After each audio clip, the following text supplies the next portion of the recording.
ভাই ভাই অনেক আশা নিয়ে আসছি ভাই, আমার একটু অটোটা ভাড়া দেন না ভাই। তোমাকে যে অটো ভাড়া দিব, তোমার কি ডকুমেন্ট আছে? তোমার জামিনদার কো? জামিনদার ছাড়া তো গাড়ি দেই না আমি। ভাই মা অসুস্থ, ভালো চিকিৎসার জন্য ঢাকা শহরে আইছি। এখন এখানে আর কিছু করে হইলো তো খাইতে হইব ভাই, কোনো জায়গায় কাজ পাইতাছি না ভাই, অটো চালাইতে চাইতাছি, অনেক জায়গায় গেছি ভাই, কেউ অটো দিতে চান।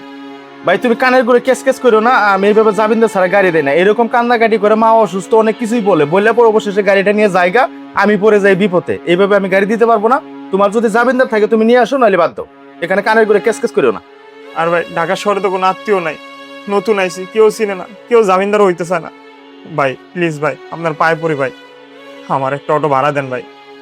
কি একটা ঝামেলা যে পড়লাম আমি। এটা আসলে জামিনদার ছাড়া তো গাড়ি দেই না আমি। ভাই ভাই আপনার কাছে রিকোয়েস্ট করি ভাই, আপনি দরকারে আমার মা অসুস্থ পড়ে রয়েছে বাসায়, আপনি যে দেখে আসেন ভাই, তারপর আমার অটোটা ভাড়া দেন ভাই। আচ্ছা, তোমার মায়ের কথা শুনে আমি গাড়িটা দিতে পারি, কিন্তু 500 টাকা আমাকে দিন দিতে হবে। ঠিক আছে ভাই। আর রাস্তাঘাটে কোনো ঝামেলা হলে সেটা কিন্তু তোমার দায় ভোগ করতে হবে। ঠিক আছে ভাই, আমি সাবধানে চালাম। আচ্ছা ঠিক আছে, যে গাড়িটা দেখো এটা তোমাকে দিলাম, তুমি বিকাল থেকে চালাও। ভাই আপনার ঋণ আমি কোনোদিনও শোধ করতে পারবো না ভাই।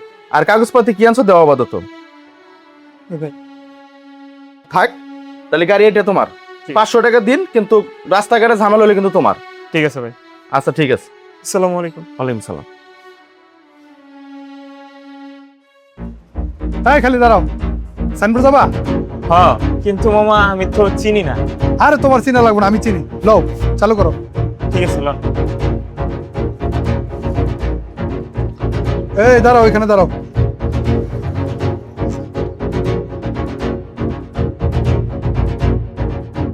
বৃষ্টি পড়তেছে আবার। এই লো 20 টাকা। মামা এখানে ভাড়া কি 20 টাকা? আরে 20 টাকা এখানে ভাড়া। কে তুমি জানো না? না মামা।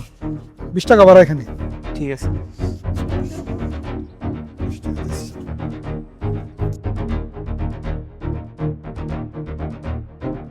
এখানে ভাইয়া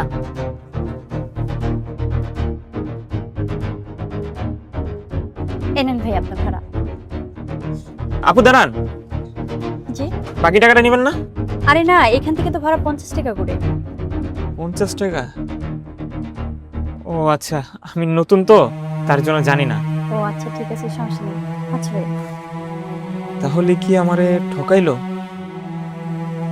হ্যাঁ রে মানুষ।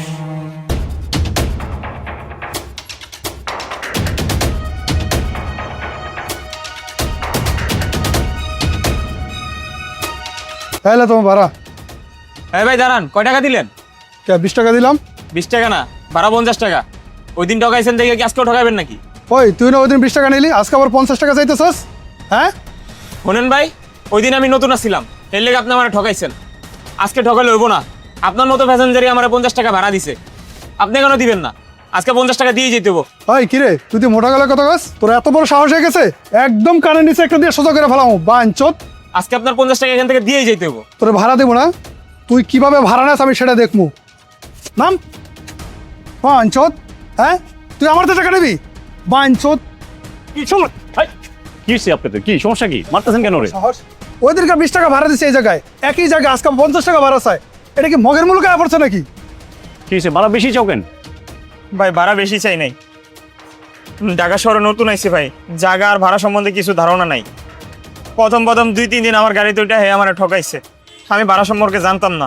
কিন্তু হের মতোই প্যাসেঞ্জারই কৃষি গবেষণা থেকে সাইনবোর্ড আমার 50 টাকা করে ভাড়া দেয়। আজকেও হে ঠকানোর চিন্তা ভাবনা করে আইছিল, কিন্তু আমি ভাড়া টাকা চাইছি দেখে আমার মারধর করতেছে। কিরে ভাই, ছেলেটা তো লিগেল আছে, আনলিগেল কিছু বলে নাই। ও কৃষি কর্পোরেশন থেকে আপনার সাইনবোর্ডের ভাড়া তো 50 টাকা, আপনি ওকে কম দিবেন কেন? আরে ভাই, করতে এসে উল্টাপাল্টা কথা বলতেছে না ওর পক্ষ নিয়া। আরে ভাই, পক্ষ বিপক্ষের কথা নাই তো। আমি বাংলাদেশ একজন নাগরিক, আপনি অন্যায় করছেন সেটার প্রতিবাদ করছি। আপনি অন্যায় করছেন তার সাথে, জুলুম করছেন। ভাড়া কম দিচ্ছেন, তারপর উল্টা ধরে মারতেছেন, এটা কেমন কথা, কেমন বিচার এটা? আপনি ভাড়া কম দিবেন কেন? তার ভাড়াটা পুরোটা দিয়ে দেন। আরে ভাই, আপনি কিন্তু বেশি বাড়াবাড়ি করতেছেন, বুঝছেন? আপনি এখনো বাড়াবাড়ি কিছুই দেখেন নাই। ওর পুরো ভাড়ার টাকা দিয়ে এখান থেকে যাবেন, নাই তো আপনি এখান থেকে এক পাও খাইতে পারবেন না। ঝামেলায় বললাম। হ্যালো, এই যে শুনেন, এই আপনাদের মতন কিছু মানুষের জন্য এই ছেলেগুলো নষ্ট হয়।